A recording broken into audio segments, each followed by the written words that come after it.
What's the name of your career safari? What did you name your career journey?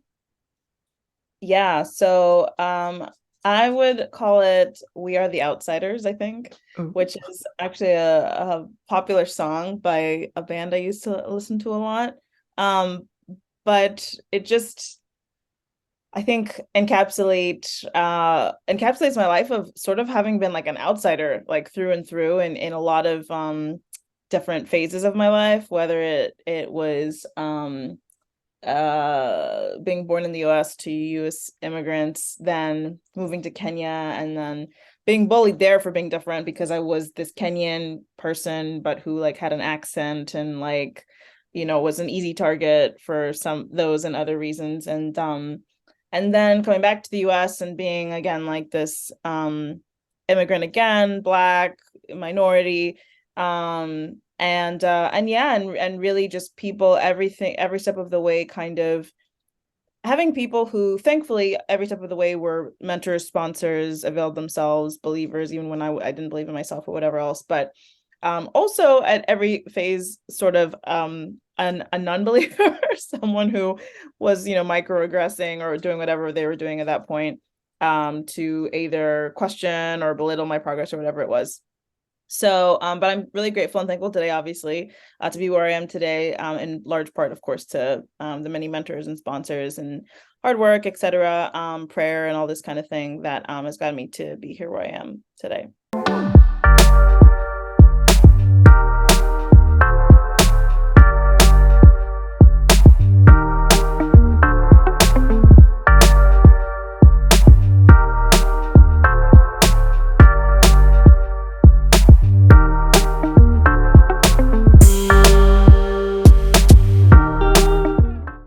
Welcome to the Career Safari podcast, a space for us to get the inspiration we need to walk boldly on our own path, where we have candid conversations with women from around the world about their unique career journeys because there are women everywhere that are carrying the torch for us. And I'm your host, Wamita.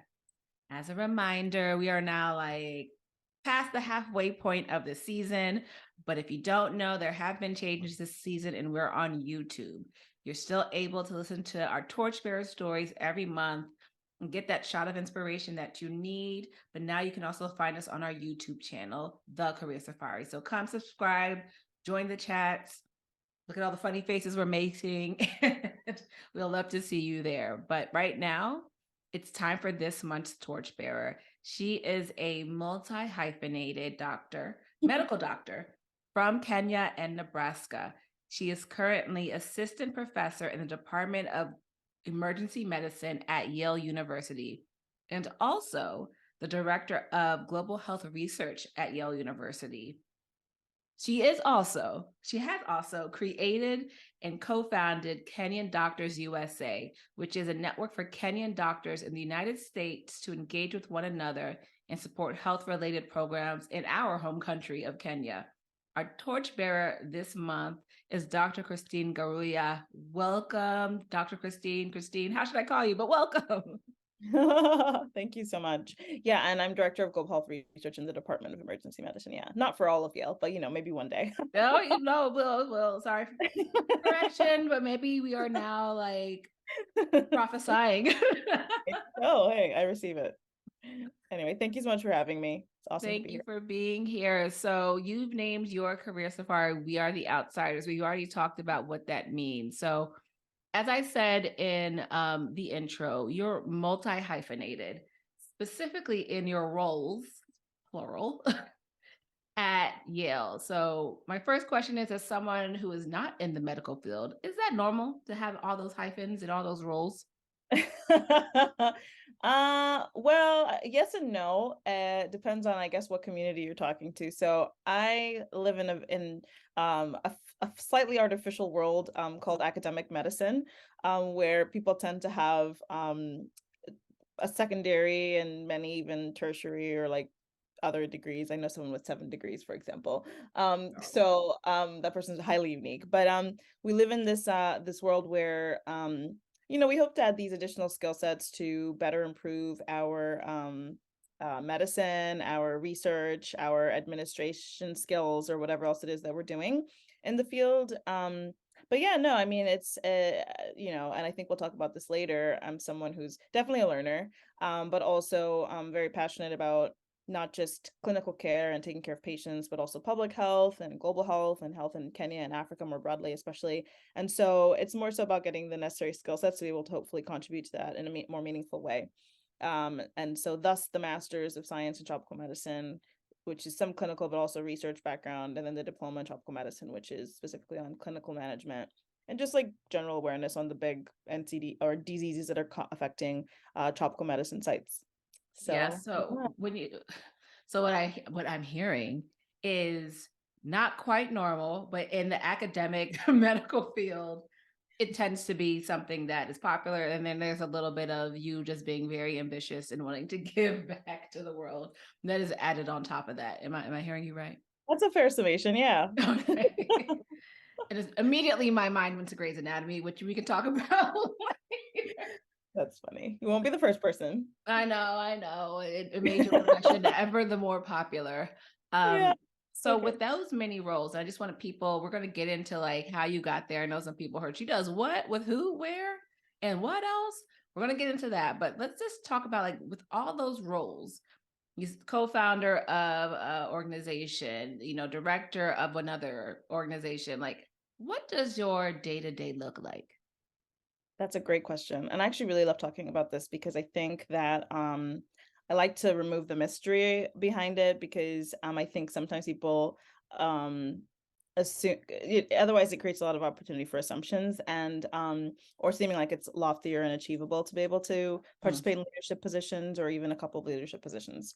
And so yes, so currently I am within my department, I'm the director of global health research. I also am the wellness officer. And then I started Kenyan Doctors USA, like you mentioned, with a co team of really excellent other Kenyan physicians who happen to be based in the US for different reasons. And then most recently started an initiative for gender equity in Africa called Through the Eyes of She at Yale, which I'm super excited about. Wow. But and then I have a number of research projects that I run. But key to this is one, being organized. And so that means that I use my calendar extremely faithfully. Hopefully, there are a few people on the podcast who are listening that are sort of nodding their heads or going, meaning anytime I have a meeting that's scheduled on email, on WhatsApp, on text, on phone, it goes boom straight right away into my calendar. And I follow that calendar pretty much to a T. In the sense that if I don't get to something, for example, on that given day, I push it over to the next day, or the calendar sort of really guides my day. But in turn, the other side of that is that I ensure that I block off time for rest and adequate rest, and that's stop time at the end of the day. Don't run into certain hours of the night. I actually am not a morning person. Counter to a lot of people, I actually do work best at night, but I don't like schedule meetings before a certain time in the morning because I just know I'm not going to be functional or effective. And also it's just important for my wellness. And then for example, like Friday afternoons, I generally try to do no work at all, regardless of who the person is. I just don't schedule that in, for example. And then I have a monthly, wellness days and this kind of thing. Aside of just being organized and scheduling things, including scheduling time off and really prioritizing that to be rejuvenated when you come back on, it's having excellent teams. There's absolutely no way to run any program, project, initiative, leadership venture, whatever you want to call it, without a strong team. And so I've been really fortunate, blessed, also learned a lot of lessons along the road on picking the right people for me. I pick people that I really like working with because that makes the work or none work. A lot of it is none work because it's just stuff I would be doing even if I wasn't getting paid, but more tolerable or enjoyable. Two, it's picking people obviously who are efficient, effective, timely, flexible, hardworking, smart, willing to learn all these kinds of things. So for each project, there's probably 5 to sometimes even 10 people per team of various calibers that have different roles. And honestly, the success of each of those projects is, I would say, even more highly based on them and the quality of the team and our interactions and our success at inner working over just me. Number 3, I already talked about rest. But number 4, I guess I would probably say is like doing things you love. And Yeah. so all of these things are not things that like generally, yeah, I'd say as time has gone by, I've narrowed it down and like removed superfluous things that I really were not close to my mission, which I think we'll talk about later. But these are things that are part of my mission, who I am. Like I said, things that I would be doing even if I wasn't getting paid. And so my motivation to quote work on them, like say at 10 p.m. at night, which I don't do necessarily uncommonly as someone who works at night. I don't recommend that for everybody. You have to create your own day for the day. I don't mind staying up at 10 at night to work on these things because I love them. I'm passionate about women in medicine. I'm passionate about mentoring and improving science and academia in Africa and so on. So yeah, those are kind of some of the ways that I've learned to work more effectively.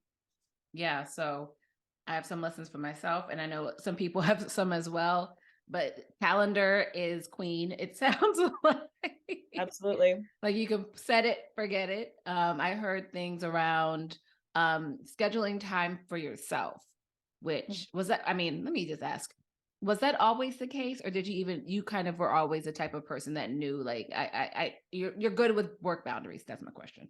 Are you No, good? I was not. I absolutely was not. This was a hard lesson, a lesson learned the hard way. After I finished my fellowship at Yale, which was about 8 years ago, and I tell this story, I've given it this told this story in a couple of talks now. I was burned out.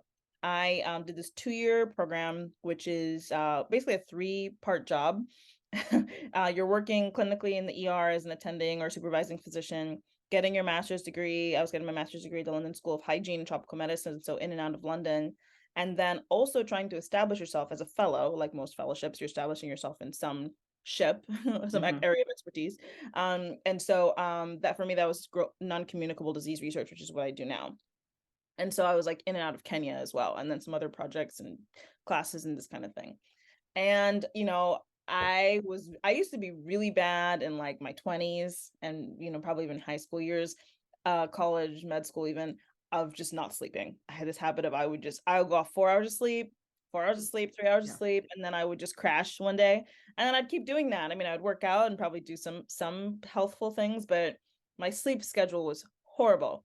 And then yeah, I got done with that fellowship, and for like almost 2 months, every day I would sleep. I would go to sleep and I wouldn't wake up for 12 hours, 14, and I would still be tired. And I'm like, oh my gosh, what is wrong with me? As a physician, all the things running through my head, am I anemic? Like, and it was just burnout.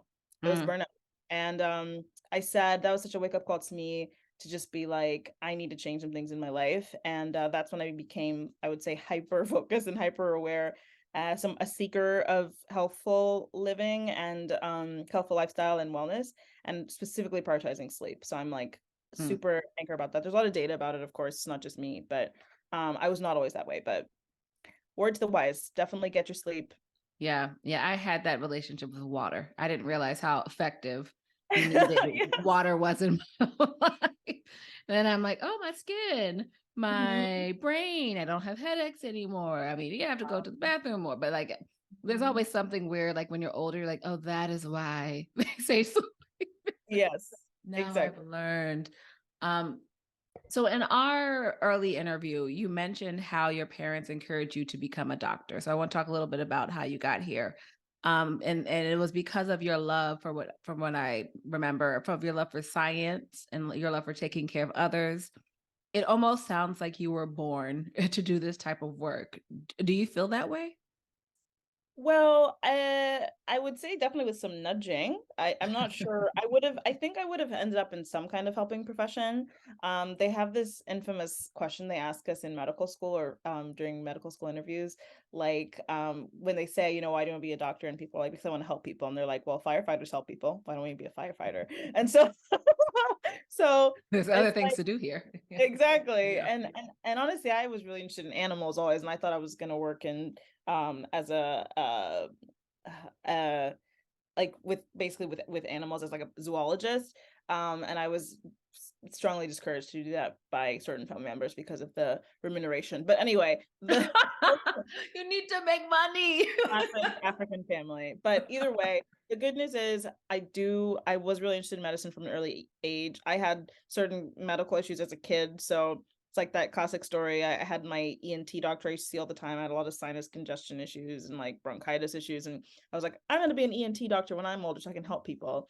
And then, I had this other thing and it's like, oh, I'm gonna go be this kind of doctor because this family member was sick. And Mhm. so I knew I was interested in it. Of course, family nudges help, but then I was also good at science. I enjoyed science. I like biology, I like chemistry, I like physics, I find them interesting, and math. And so it was a natural fit.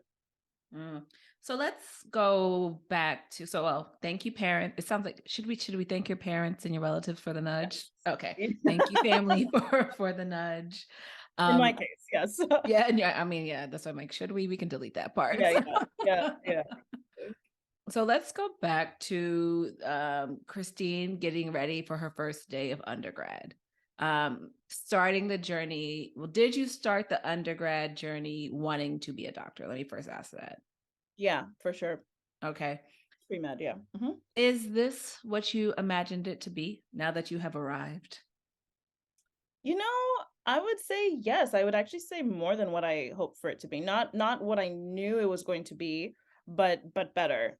Some of what I imagined and but better to me. And I say this because the beauty of medicine is that you can really curate it to be what you kind of, this is gonna I don't know, I want to put this in the right sentence frame of references. Well, yeah, I mean, I just say you could curate it to be what you want it to be. So there's a lot of evidence actually about being a clinician is obviously great, but having a niche also helps to improve yourself as a person, establish balance, better wellness, etc. And so for me, it's yes, being the physician part, which I love, and I love seeing patients. I love working with trainees and teaching and this kind of thing. But I also love the public health side that to me just like really nicely complements and meshes with that. And even though it gets really, really busy sometimes, again, there's just few things that I could think of that I would otherwise be doing. So yes, that's what I wanted to do when I went into pre-med, and it's panned out well. Yeah. Did you ever, and I'm going to make it's a couple because I'm going back to your theme of like being an outsider. And I completely understand, like when you talked about being in Kenya and feeling like an outsider being the U, I mean, there's a lot of like immigrants and expats or whatever it may be that are other countries and they're, it's tough. I remember when I would go to Kenya a few times when I was working from Kenya, there would inevitably be somebody who reminded me, oh, you don't speak Swahili. You're not really Kenyan. And I'm like gritting my teeth. I can show you how Kenyan I'm about to be. Yeah. I just chuckled it away. So how were those formative years for you growing up? And well, I'll pause there, then I have a follow-up. Sure. So early on, so just to back up, so we were born in the US, but grew up in Kenya when we were quite little. So I was 6 when we went back to Kenya, and my sister was 8. And I was bullied to no end in primary school for pretty much all 5 years that I was in primary school, because I started second grade when I got there. And I mean, I was smart. I was like the smart kid. So at some point, kids like wean on like what they do bully you about, but I was still bullied. And it's something I've spoken about more recently in years that I knew one day I was going to speak about, but that I've let go of that and like forgiven the bullies and etc. But they had a significant effect on me personally, and I think probably even career wise, like, right, there's also these studies that people who are bullied tend to maybe have some relevant level of career success, possibly because of whatever it is, like Yeah. prove it again syndrome or whatever it is. So yeah, I mean, I look back on it and I'm grateful or thankful overall. But at the time it was rough. Hmm. Hmm. And it was the same experience in the US as well.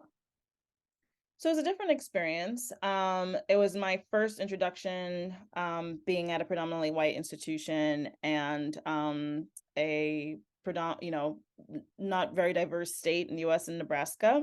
My first introduction to racism and what I now know to be called microaggressions. So I've written about this in articles, op-eds since then as an adult, but when our first term there, we got myself, my sister, and a friend got stopped in a store and had our bags searched.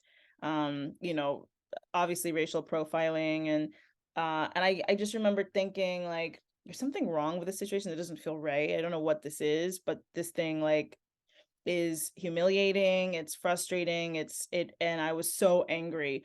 And like I remember calling my dad, like sobbing on the phone. I was like uncontrollable. And again, I think at that point I didn't know what it was, but it was something wrong. And I went back to that store. I don't even know what my dad said. I can't remember because I think I was like so mad. Mm-hmm. And I walked back into that store. I was like 15 or 16 at that time. And I confronted the lady and I said, I said, well, why did you pick us? Like I said, why did you pick us? And she said, well, you guys were whatever excuse she gave. And I said, well, there's other people in the store. You didn't stop them. And I don't know what she said. And then finally I ended up leaving. And I actually called the store a few months later and I think the lady was fired or something, but Wow. not necessarily because of us. I don't think it was, Okay. I don't know if we ended up reporting it. I can't remember what we did. We were kids. We barely knew what to do at that time. But yeah, I mean, it was people you'd meet in one setting, like completely ignoring you in another setting. I had a roommate who would have certain friends come into the room and would act like I wasn't there at all. And Mm. then when they would leave, would act completely different and friendly. And so, it was but again, I look back on that now, even though I really honestly again found that to be quite a difficult experience, although I found my home, my space, again, as I said, my mentors, sponsors who are still friends today, faculty who were just like beacons for me and support systems, etc. But and the African community, of course, our very tiny African community that like became like family basically. But I look back on it now and I'm like, wow, like all the things it prepared me for in the workforce, dealing with certain personality types, dealing with settings where you're sometimes the only, especially in medicine in the US, especially in academia, especially in certain academic institutions. Like if I hadn't gone through some of those experiences, like would I have the wherewithal to deal with what I'm dealing with today? Maybe, maybe not. But so again, I look back at it all with gratitude, but at that time again, of course, it was extremely difficult. Yeah. Yeah. I remember my first like remembrance of racism. I was like 3 years old. And growing my parents are from Kenya as well, for those who don't know. And I mean, they don't know about racism. I mean, they know now about racism, but at that time growing up, it's just confusing. It's not something that we were especially taught. Like I wasn't sat to the side and said, if the police confront you, all of that stuff that, I think in Black American households in the United States, well, obviously in the United States, we didn't have any of that. It No. was like, do well in school. If you're in trouble with authority, it's something that you did, all of that stuff. So I remember when I first got confronted with like racism with a neighbor, I just remember feeling so sorry for them. It was so confusing. I was definitely raised to think my Black is beautiful and nothing else, but it was just a very confusing feeling. And Mhm, it took me probably decades to honestly fully grasp it. mhm, I mhm, mean, up until like my 20s. I mean, you hear it, you see it, but it feels like a microaggressions or like flat out racist like acts. It almost feels like you're being gaslit. It's like, mhm. is this? Yeah. It's like, This really happened. Yeah, am I like in an alternate universe? Yeah. yeah, it's like, is this real? Is it this? Is it? Are you really mad about my brown? It's a really hurtful and confusing experience, especially if you're in a system that doesn't recognize it, and Yeah, and I cause you crazy. And I think it's such a good point because like our parents never talked to us about that ever. And now as someone who, especially as an adult, like probably the last solid 10 years as a faculty member and like recognizing my role and my seat and my ability and capacity to speak on this and act as a support system and advocate to those within my institution and beyond. It's something I'm quite vocal about and something I've also had conversations now with my family about. And my parents even reflect on thinking like they probably weren't aware of it back then either, which is why they never felt the need to speak to us about it. Although, that sometimes is the experience of immigrants in that day. There were much fewer and far between. They were African, not Black American, and so on and so forth. So, um, anyway, yeah, again, glad for the eye-opening experience and all the wiser now. Yeah, yeah. So as you're talking, and as I have learned, as I've been like following you and just understanding more about your career journey, uh, it's clear you leap into action. Even in that story you talked about, the person in the store that treated you all unfairly. you really like if there's something that you hear that's wrong and you have the ability to say something or do something, it sounds like you do it. So, especially in regards to your career, when you talk about equal access to healthcare. So, what impact do you hope to make? Yeah, so really like my big picture mission is quite clear to me in the past 2 to 3 years. I really have sat down with myself and said, hey, okay, you're doing stuff, but like what is the impact I hope to make in the world, right? And so my big four are contributing to advancing equity around non-communicable disease care in Africa. Um, I believe, like others have said, they're the social justice issue of our time. There's no reason why somebody should not have their hypertension at least diagnosed or at least Mhm. know what it is, especially when it's disproportionately affecting Black and Brown people. And a majority of deaths are actually occurring in the African context from really a treatable disease. So NCD equity, especially for the African continent, is number one.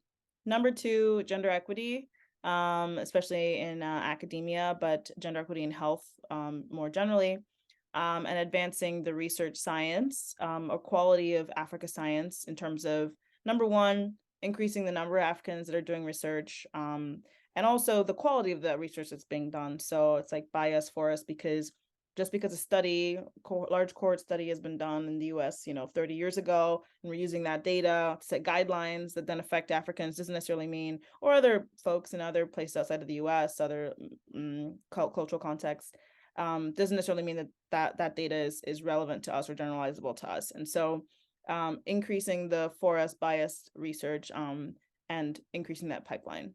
So yeah. So, can you talk a little bit about Bridge to Care and what you did there? Sure. Yeah, so that was a project that I started again with a team of other folks in Nebraska while I was in medical school, targeting refugees and equity and health for refugees in Nebraska, which interestingly enough is the largest resettlement state per capita. So like in the Oh, country, so per thousand persons, the largest number of refugees are settled in that state of any state. Like they have the highest density of refugees I per mean, for I the always knew there was a lot of Kenyans there. I didn't know why. you know. I mean, I'm not saying they're all refugees. Increasingly For more, sure. no. Increasingly there are more, but no, there's actually a ton of like Bhutanese refugees, Sudanese refugees, like Mhm. oh, just like quite a number of different countries that have settled and resettled there. Because it's cheap. There's a lot of technical like blue collar jobs. All this, it's relatively safe. There's Yeah. space, so it's a easy place to tell people. So anyway, there's quite a high density, let me say, of refugees there.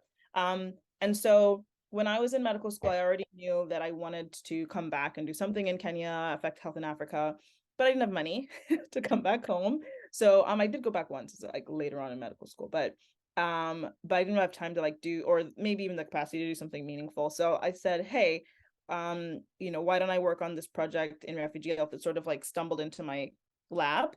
I used to attend my church service on Sundays and noticed that there was a subgroup that taught these Burundi refugees in French. And so I had studied French for most of my elementary school, and so I could speak it pretty well. And so I started attending the church service, and then one day I saw one of the little babies who was child of one of the parents who was normally extremely jovial, and this baby clearly had like some upper respiratory tract infection, but was crying and wailing the whole service. And I was like, struck by, I wonder where the kid is going to go for care. Like, where is this kid going to go for care? Does she even know where to take the kid? If they're Mm. going to the ER, they don't have a car. Like, do they call an ambulance? Like, so, and at the same time, I was doing this course on community-based participatory research. It's like an approach to research where you involve the community quite heavily. Anyway, we designed this program called Bridge to Care that was both an educational like public health educational program for the refugees coming to a setting once a month, learning about various basic healthcare related issues. Sometimes if it was flu season, they would get a talk on the flu season. What is flu? How do you take care of yourself? Hygiene and sanitation, navigating the healthcare system in the US. What does that look like? And this would also provide a secondary opportunity for in the second hour, usually we would make it an exchange. So the students from the medical school would come. They would also have the opportunity to learn about refugees, speak with them, learn about refugee health related issues, and kind of create maybe potentially a bond. Some would do like English language translation future in the future for them. So it was this, again, bi-directional opportunity for the students to learn intimately about service, but also learn about refugee health, and for the refugees to actually learn about health and healthcare within the US. Mhm. And it's been going on now since I graduated still. It was incorporated as a service learning program, meaning just what I mentioned, like it's this idea of like you're doing service while learning, into the curriculum at at UNMC. That was like almost 20 years ago. And it's gotten multiple accolades. It's served like more than 5,000 refugees since. So yeah, Congratulations. still going. They invited me back to speak a couple of years ago, which is quite exciting. It's nice to see. The whole goal is always to see something fly without you, Yep. right? Yep. And it's still going, so it's quite exciting. We sometimes when some of our founders, we still keep in touch here and there, so it's quite exciting sometimes to chat about it a little bit. Yeah. So, I mean, it's so living, breathing, moving, and it sounds like it continues to impact people and refugees in Nebraska. So, congratulations Thank you. there. Is and I would be remiss to not ask you what brought you to, or how did Yale find you, and how did they get you? Oh, sure. So after medical school in Nebraska, undergrad and med school, I went to UNC for residency. And so I did emergency medicine residency, which can either be 3 or 4 years. My program was 3. After that, you have an opportunity as an academic physician to be overachieving and go to a fellowship.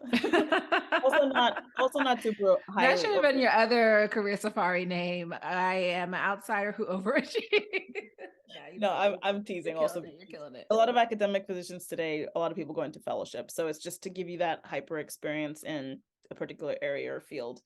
So you can launch from that. And so that was my 2-year fellowship I mentioned previously at Yale. And I had been eyeing the Yale one, like even when I got into residency, because they had this really cool 1-year master's in London. And I was like, heck yeah, I want to go to like work at Yale and like go to London and live in London for a year. Who wouldn't want to do that? So anyway, I mean, of course, the training was, immaculate, like super awesome experience. But I was kind of excited about the program because it was so unique and seemed quite diverse in their focus. And so I applied, and I was selected as the one for that year. And so, like the rest is history. Um, One day I'm going to tell the full story of the number of interactions I've had with Yale over my career each time, sort of colored by like imposter syndrome and me not really like formally applying to go there. Oh, so it was always something that was like there. It was always something that was kind of there. It's weird, like when I think about it, like actually it's my dad who's reminded me about it in fact, and I'm like, that's actually true. But eventually God gets you where you need to go, or the world, the universe. So here I am.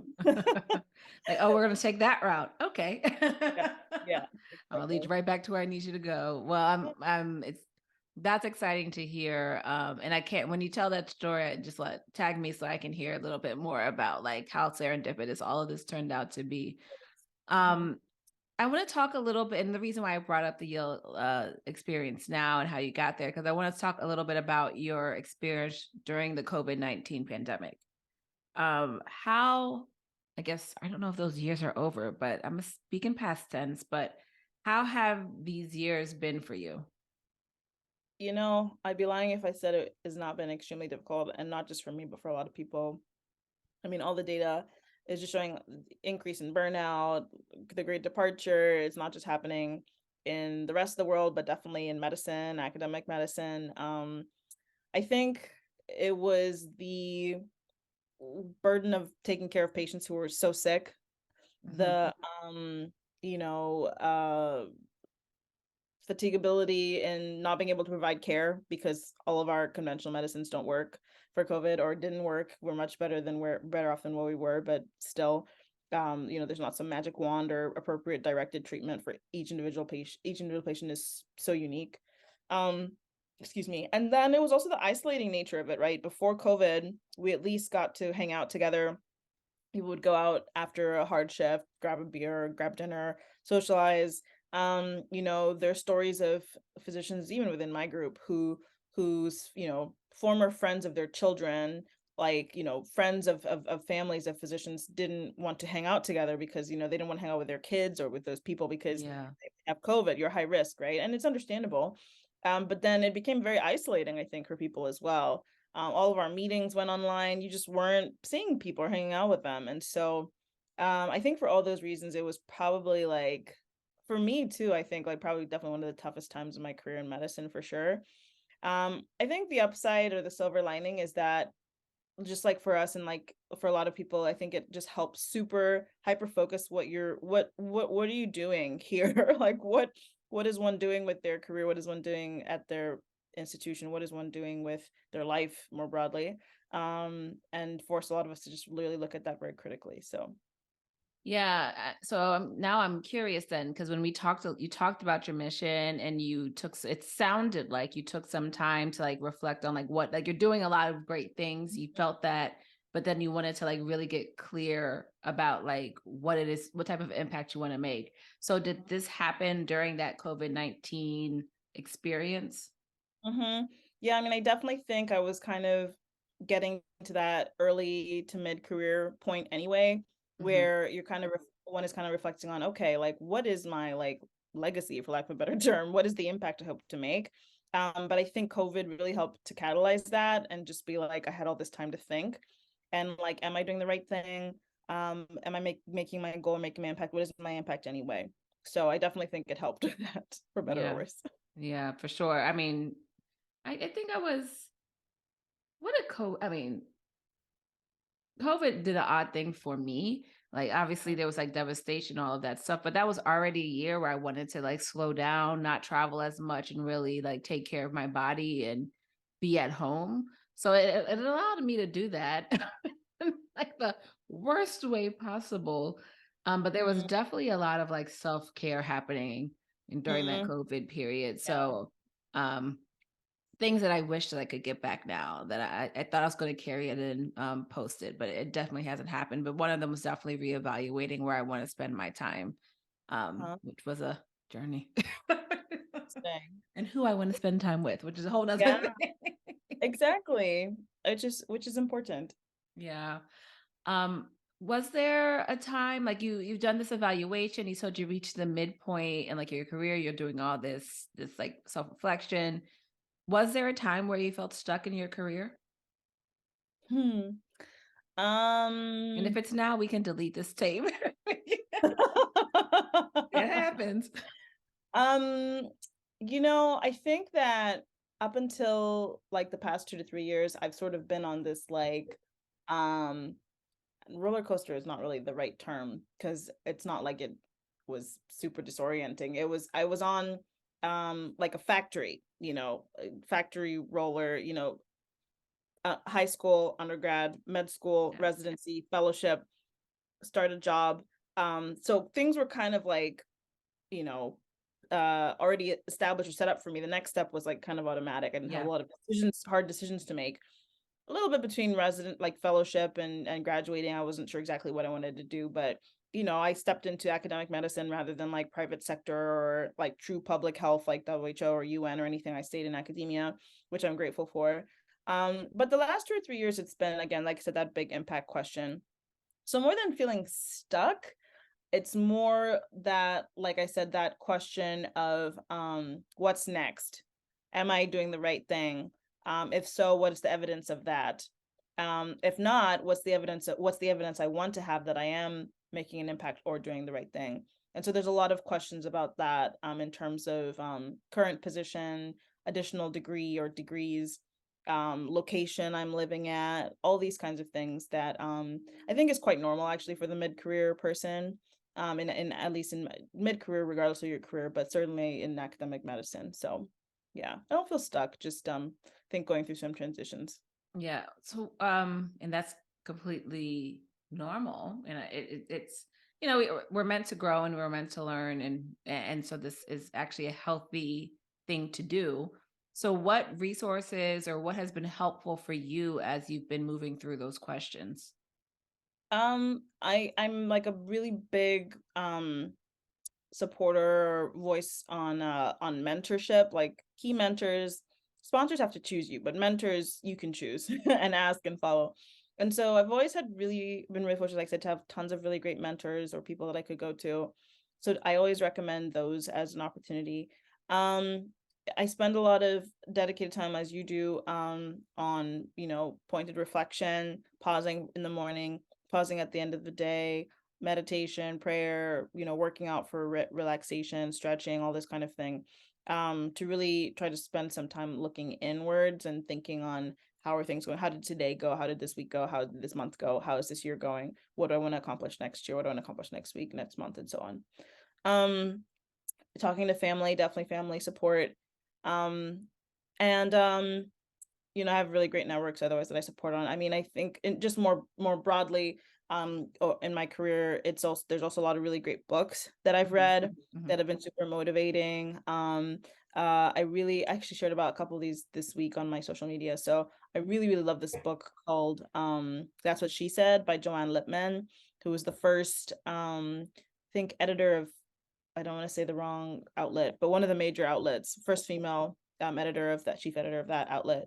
And she wrote this book called That's What She Said, which is a really great book about women in the workplace, sponsorship, career advancement, speaking up, creating your career, etc.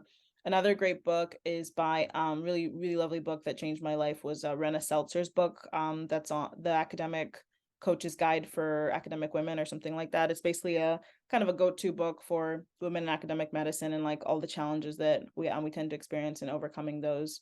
I mean, there's countless others that I've read and talk about frequently. But in some, I think, honestly, even like a lot of autobiographies by like recent artists, I've started getting to more of those. I realized that entertainers have really interesting autobiographies. So like Will Smith, Gabrielle Union. Everyone says his autobiography is amazing. My brother has it, but I haven't read it.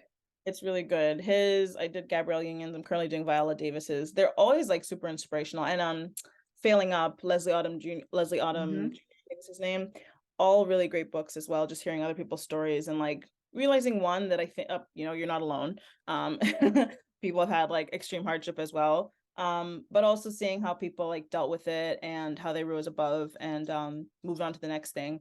And also there's sort of always this general undercurrent of like, just go, just go, take the risk, just go. And I love that. So so those are some of the ways that I've managed and that have helped me continue. Well, and I know your story is going to do that for some people as well. You mentioned how sponsors have to choose you. Thank you. Yeah. Because there's like this thing going on. I mean, there's been more awareness about, and they've actually put like the words behind it to call it sponsorship, which is basically someone within your organization or your profession that believes in you and is talking about you behind closed doors during those calibration meetings where they're trying to figure out who to promote.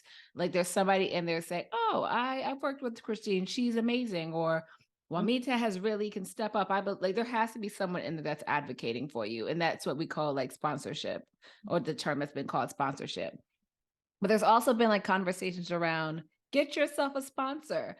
I mean, now I sound like like get yourself not that kind of sponsor. I mean, you can get a sponsor too. Someone could pay for this Ferrari, please. But no, I mean at work. I mean, you can have both, but whatever. I digress. But there's been a whole conversation, get someone in leadership that will be able to say your names in those rooms. And I'm like, it's not just about like saying, hey, I like you, leader. Can you be the person that advocates for me? You really have to like, it's really a chemistry read there. So can you talk like your perspective on like, because I'm sure people have asked you to be their sponsor, not just their mentor. So like, what is your thoughts on selecting a sponsor and being a sponsor for someone? Right, exactly. So traditional definitions really, like you said, are around this idea of someone who conventionally has a position of leadership or quote power or privilege, whatever you want to call it, who's in rooms, like you're saying, that maybe most people don't have access to, who's able to advocate for you, mention your name, put you up for positions that you otherwise wouldn't be able to get, and really open doors, doors that wouldn't otherwise be open. Rather than like a conventional, like traditional ascension to leadership or promotion or, application or whatever else.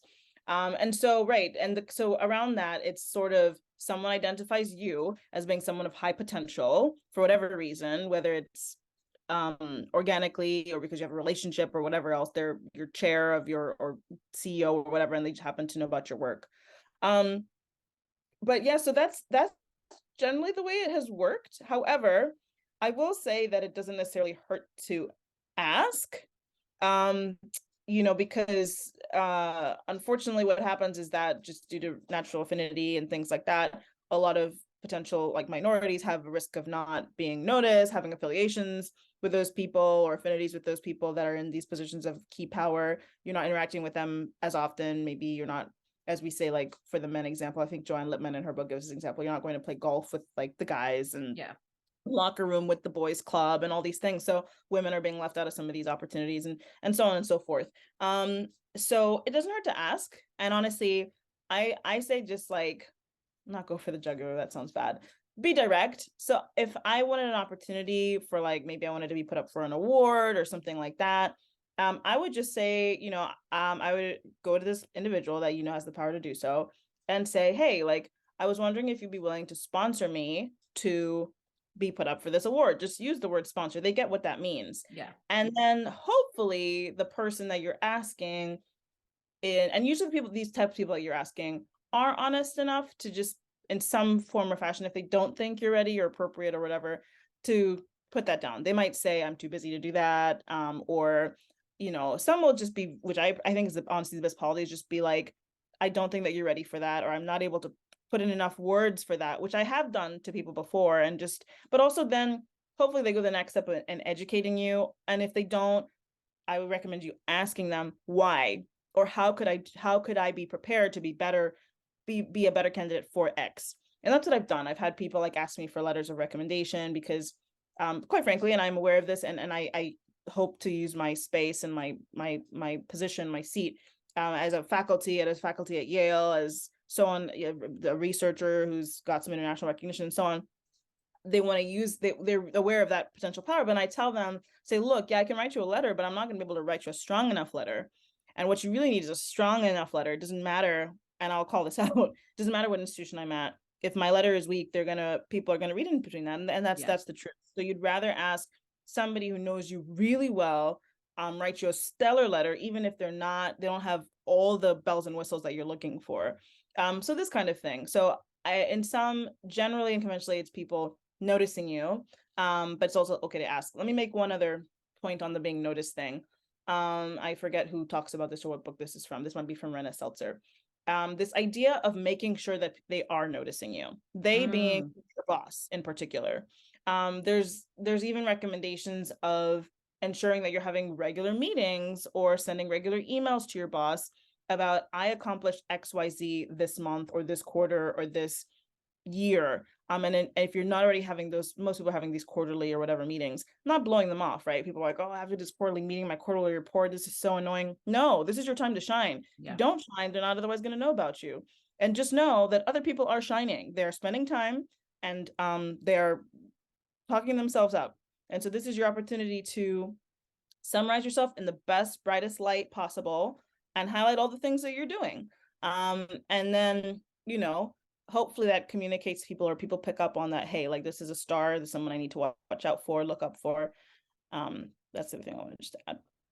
We're gonna I want you to hold on to like shining your light, because I have a question for there, but you reminded me of a time where I asked someone in a very juicy position to be to write me a letter of recommendation for like a grad school program. Someone who I thought I had a good relationship with, but probably not a great relationship with. And then I looked at the recommendation and the person said something that was not that flowery nice about me. I think the quote was something like, because you remember this stuff. It was like, Wamija is a great, like, average girl or average woman. And I was like, what the fuck? Yeah. So I nicely tore that little recommendation up, didn't even mention it to the person, did not use it, and went to somebody else that I knew could strongly back what I do. So I've definitely made the mistake of asking someone in a powerful position for that, and they definitely didn't do me any favors. I completely, and I've seen it happen before too, because now I'm in the position where I do read letters, and ideally you're making the letters, since we're on the topic of letters, I'll just make 2 points. Making the letters such that you actually don't see them, because if they indicate that you didn't see them, it indicates increased power in the level of the letter and accuracy of the letter. If they're indicating that you're reading the application letter, then application committees also know that they tend to make them more flowery potentially because the reader is reading them. But is when you're asking specifically for this letter or promotion or sponsorship or whatever it is asking, are you able to write me a good letter, or are you able to write me a strong letter, and putting those words in there to be clear. And like I said, I think there are few devious people, not devious, there are few people who, like, if you're sensing that they're resisting, that's a sign, right? Just take it and run for the hills, like you said, because you just don't know what people are going to put in. And I've had someone do that, something similar to me. Exactly. It's like a not so strong letter. It's like kind of like a here and there letter, here, not here, there letter. And yeah, I was like, why even agree? But when I look back, they probably had a little resistance on writing it. So maybe I shouldn't have pushed forward with asking for it. But either way, hopefully they'll just say no at that point. Yeah. And but yeah, so just be aware. And then I think there's this other side of, I don't know. I had a mentee. I have one story on this. I had a mentee who twisted my arm to write this letter, and I was like really unhappy about writing that letter. And you don't want somebody in a bad mood when they're writing the letter. And I spent like an hour educating them on why I'm not the right person. This is who you should go to, and so I finally wrote it. And I mean, the person did fine in their program. They got into a program, whatever program they're looking for, but because I will, there's certain groups that, I'll just always try to be there for them, but you still don't want somebody in a bad mood writing you a letter. No. So don't twist people's arms. Like, if they're saying no, just pause. Yeah. I will. I'm like, I know. Yeah. Want me to? I'm like, now I'm angry again. I need to go to my therapist. I'm like, I'm average. You think? Yeah. You hold on dear to those things, but that's so unfair. Yeah. But yeah, great advice there. So speaking of holding a light, it's time for something we do on Career Safari. I like to surprise people with this flex minute. So, Dr. Christine, I would like you to spend the next minute flexing. Flex on the people. Don't worry about being humble. Don't worry about shining too bright. Like, it's up. Do it. Like, go down the list of some of your accomplishments. Don't be scared. I want people to know. Interesting. Okay. So let's see. I am, first of all, a first generation physician in my family. First, I think, ever in my family. Yeah, did that on the backs of some really hardworking immigrant parents, of course, but really didn't have much in the way of anyone on my family or personal side to guide me, and sought, scholarships and programs and figured out the med school application process and all this. Again, thanks to mentors and sponsors that became future family, kind of like family. But sought all this on my own. Something I'm very proud about. Yeah. I got into my top program for residency, which was working with one of the founders of our program, of our specialty, Dr. Tintinelli, who's now retired. Bless her, just such a fantastic person. It was super exciting to learn from her. Obviously I got into Yale, and I'm one of the few especially like Black women faculty, but also in my department have been the only Black woman faculty for a while, and have still continued to prevail. I've gotten multiple teaching awards, one of the few, again, in my department and in the school to have gotten as many teaching awards as I have. I've also been quite successful in research. So I was top 100 national emergency medicine researchers in the US for the past 2 years. And also have had some prestigious fellowships over that time.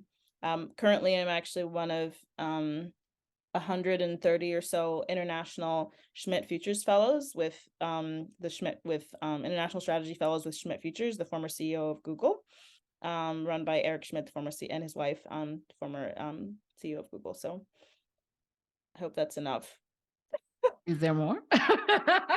That's great. No, I think that's because I'm gonna like bookmark that clip. So whenever someone tests you, to remind like who you are and everything that you're doing.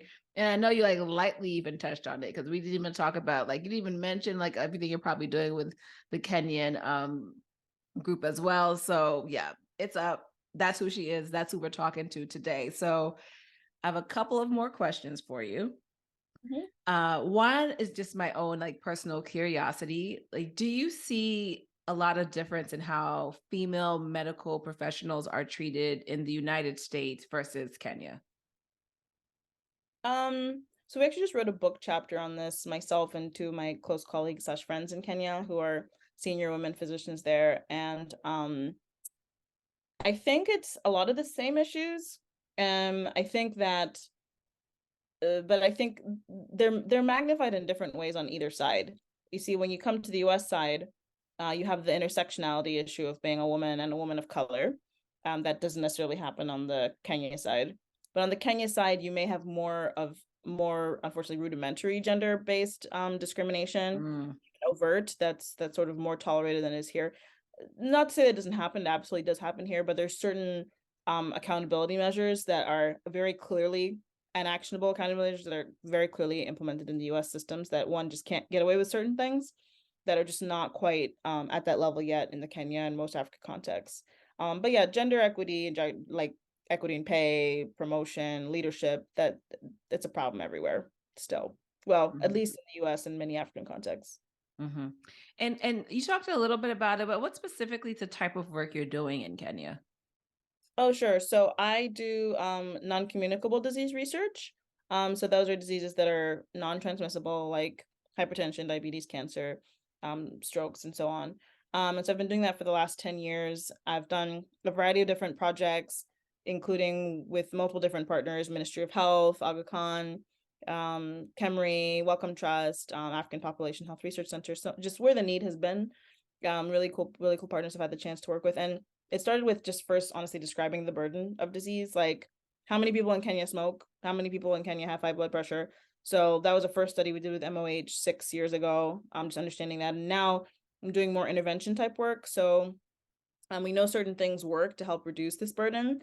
And so working towards some of those. And so like, for example, right now, one of the studies I'm doing is a tobacco cessation study to help with tobacco smokers Mhm. and targeting the emergency department patients who tend to have even like higher risk behaviors. And we have a variety of other projects. I have one with World Bank in Congo and one in Pakistan. So variety of different ways to kind of try to tackle these and hopefully improve Yeah. quality of care and equity. I like it when I talk to some of my family members in Kenya, especially like with hearing about uncles and like my male cousins. I'm like, what happened to so and so passed? And I mean, over the years, the response has been better of like what exactly the issue was, but still, what you hear is like, oh, he was old. The old man thing, something happens with them. I'm like, there's a name for this Yeah, stuff. We would exactly. like to know, like, or I find out people have died because of like diabetes. Yeah, It's just like, it's exactly. crazy. And it's not like in terms of like cures aren't out there. It's also like they don't want to know. And it's Yeah. like God has just given me this and I have no choice but to live through it type of thing. So it's an amazing act that you're doing. So I wanted to actually ask a couple of pieces of advice, but this is what are one things patients can do better to advocate for like better care? Yeah, so this is a tough one in the Kenyan context and a lot of African settings as well, but it's to ask questions and to ask informed questions. I know there's still in many places this sort of like like reverent fear or it's not even respect, it's like fear of the doctor or even the nurse, whoever the clinician is taking care of you. But that's wrong. Like you should be able to ask questions. Like you need to ask questions about your health. But sometimes, again, if there's like no foundational knowledge whatsoever, like someone's saying like a word like blood pressure, and you're like, I don't even know what that is. Where do you even begin with a question? Yeah. Right? This is a stroke. You don't even know what that is. Um, so yeah, so I mean it's part of the ministry's part, it's researchers, academics part, other advocacy groups, WHO, et cetera, to increase awareness and sensitization on these diseases, including others, but definitely NCDs, like you said, people are dying more from those at this time, increasingly more than the HIV, TB, malarias of the world. But then also I'd say, and putting that power in the patient's hand is being an informed consumer of your health and definitely asking questions of your clinical team. Ask the And questions. going for care, actually going in for care, getting screened, getting care. So go see your primary doctor. Well, thank you for that advice. I think even us in the United States need to ask more questions, and most of us have the ability to actually research. If you're listening to this podcast, if you're Mhm. watching us on YouTube, if you're watching the social media clip, that means you have access to Google. You can do some Googling around what is high blood pressure. So there is, for those of us that listen, we do have the capability to actually do some research on that side. So thank you for that advice. Mhm. Um, what is your final piece of advice for any person, any woman out there that is like, she said some things that I want to do. You are the type of person that I want to like be. What would your final piece of advice be for them? Yeah, I would say just go for it, like don't give up. This is your sign, as they say. And if you're feeling down on your luck or not sure how to approach it or you know, just need some motivation. I mean, we all need motivation. Just surround yourself with people who are who look like what you want to look like. And it doesn't have to be just one mentor. I really have a strong belief in a cloud of mentors, several people who can distribute their time and efforts and resources to focus on you and make you the best version of yourself. So go find some people to get you motivated to being what you want to look like in the future. Thank you. And that is our torchbearer for the month, Dr. Christine Ngaruiya. Dr. Christine, how do people get in touch with you if they want to reach out?